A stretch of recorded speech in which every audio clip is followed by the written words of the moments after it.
So I have two questions, but I'll ask one first. And one is basically a pivot of what you just stated, right? It's clear to me listening to you that you had sort of these solid mental frameworks, right? And that came from various points of your life and experiences that you have. How do you handle, or if you've ever experienced this, how do you handle doubt or just periods of being, as you mentioned, these people came into your life and progress happened through your work. How did you handle those moments of doubt or being in limbo?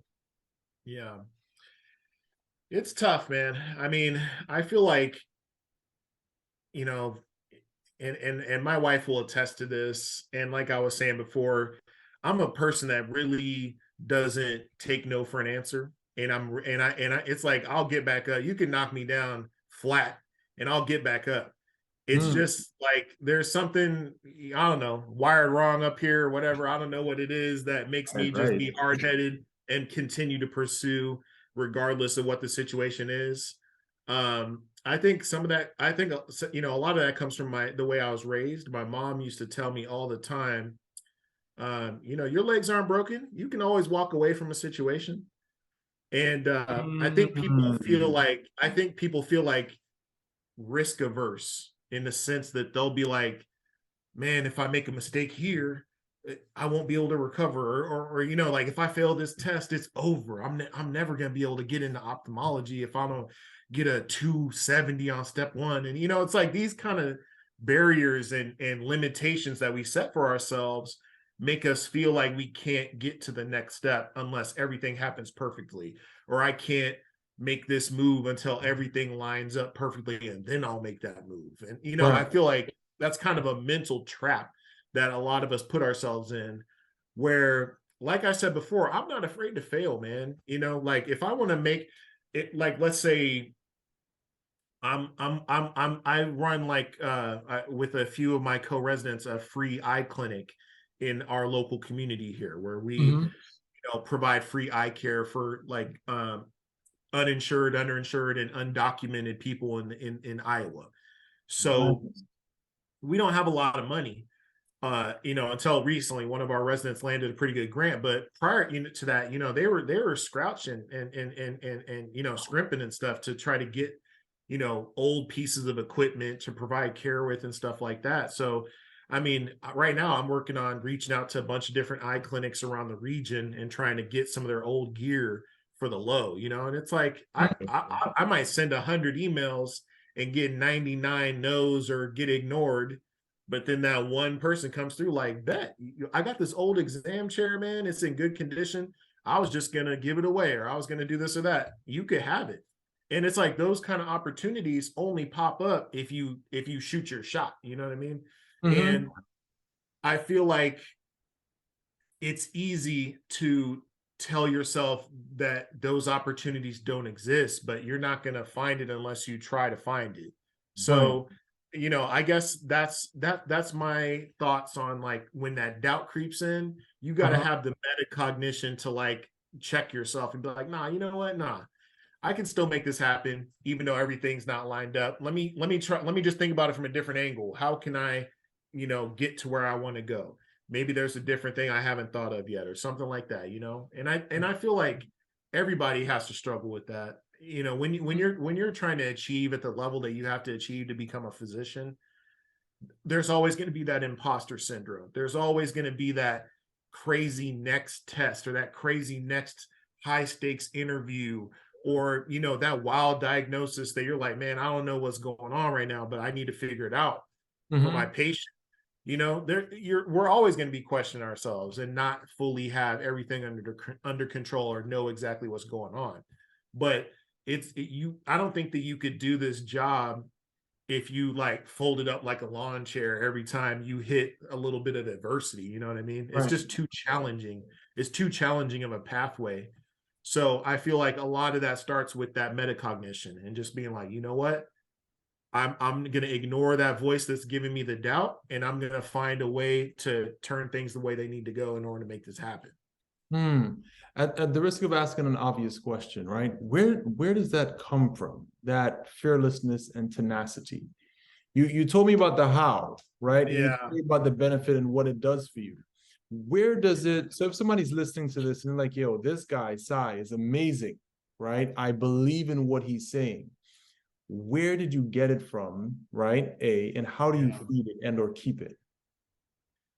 Yeah, I've tried to think about that a lot of times. So, because I know it's easy to say, oh, this is how I did it when you've already got to a certain place. But somebody who's like just starting the journey and wants to know how did they make it there, it's hard to just give them like a step by step recipe how to make it happen. I think that a lot of it was from the adversity that I had to overcome early in life, Mm-hmm. made me just realize like I can't bank on somebody else to make something happen for me. I've got to at least go out and pursue it and try to take advantage of these connections. Like the mentorship, it would be easy for me to be like, nah, I'm not even trying to do that. That I don't want to be a ball boy. That's lame or whatever, and not, True. and just like True. avoid it. Mm-hmm. Or, when September 11th happened, I didn't have to go in the Marines. I could have been chilling, doing whatever I wanted to do back in my neighborhood or whatever. So I feel like some of it has to be some inherent spark or inherent motivation. You Got it. can, I don't think you can like, and I've tried this a lot of times where, Mhm. I'll see the potential in somebody and I know Right. that they can do something big, but I can't make them do it. You know what I mean? You Oh, yeah. No, I know what you mean.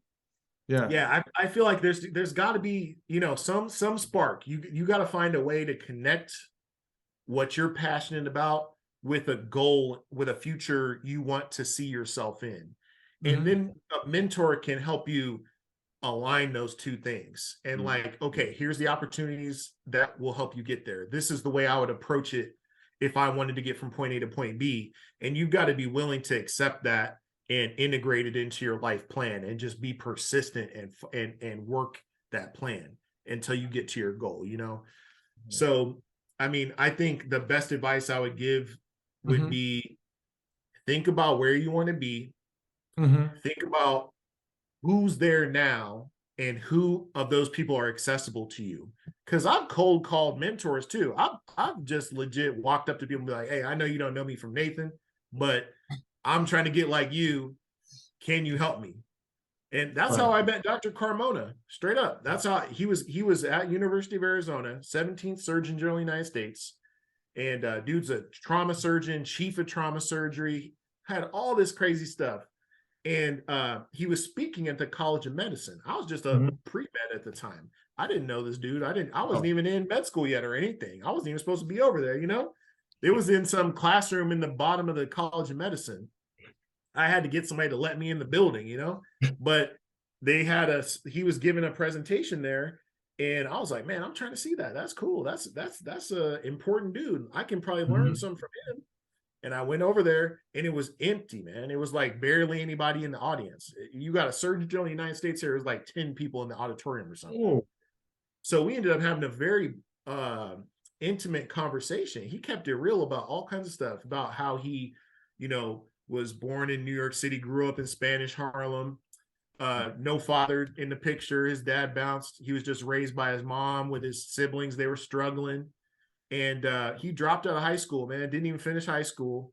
Vietnam War happened. So he joined the army, got his GED, got it from the mud, worked his way up, to become a Green Beret medic.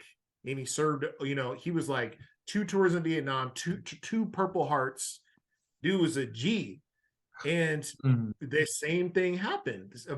Everything was like, it was hitting me like, man, this is such a similar story to mine. Like, this dude really is doing what I'm trying to do right now. And Wow. when he came back from Vietnam, his boys were like, bro, you're so smart, man. Don't stop here. Like, you got to go to school. You got to become a doctor or do whatever. So he was like, Mm-hmm. nah, man, I'm not who's gonna let me into college or whatever. But he fought through the doubt. He fought through those voices. Right. And He put all these applications out. He got into one school, Bronx Community College. Went to there. He was at this time, he's married, he's got kids, Vietnam vet, struggling, man. And he went back to school, started doing those night classes, taking to school. He worked as an EMT, worked as a nurse. You know, he was doing all this stuff, man. Wow. He eventually, you know, got all his pre-med stuff, got his bachelor's. He went to UCSF medical school, which is an amazing medical school. He worked his way up to that, graduated early, first in his class, got the Golden Cane Award, ended up, you know, going doing a general surgery residency, doing a fellowship in like burns and trauma, came back to Tucson, literally founded their EMS system there as their chief of trauma. And I mean, he did all this stuff and then became Surgeon General of the United States later on down the road when he decided to go back to school, get his MPH, and start doing public health work. So this guy's here telling this whole story, and I'm like, man, what? That's what I'm trying to be right there. Okay. So yeah, I just walked up to him at the end of the speech and was like, dude, how can I get like you, man? Put me on, you know? Mm-hmm. And he gave me a card. He was like, look, man, reach out to my secretary. Let's have a meeting. Let's chat, man. Tell me about yourself. We're going to figure out how we get you there, you know? And sure enough, man, he took me under his wing. I stayed in contact with him. I maintained that relationship, maintained that mentoring.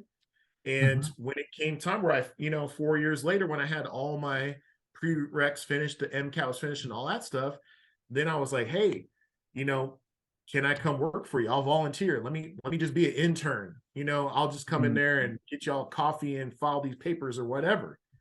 And he was like, yeah, I bet. I'm going to put you in connection with the executive director and our research director. And, you know, you can come meet with them and see if we can get an opportunity for you. Mm-hmm. So they brought me over. I interviewed with, the executive director and the director of research. And they gave me an internship. I worked there working hard full time for like 6 weeks, no pay. And they created a job for me. Boom, I got hired. I worked there for like 2.5 years before med school.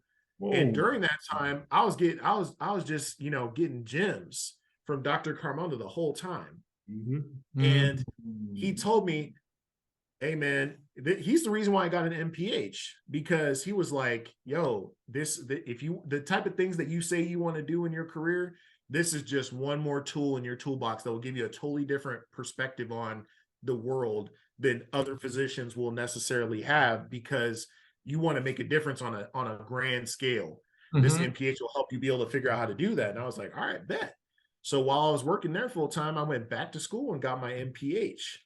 And, they helped me with scholarships and financial support during that. So it was an amazing opportunity there that wouldn't have happened if I hadn't walked down that auditorium and introduced myself to Dr. Carmona, you know? And then when it came time to apply to medical school, I'm sending out a letter with a 17th Surgeon General of the United States header,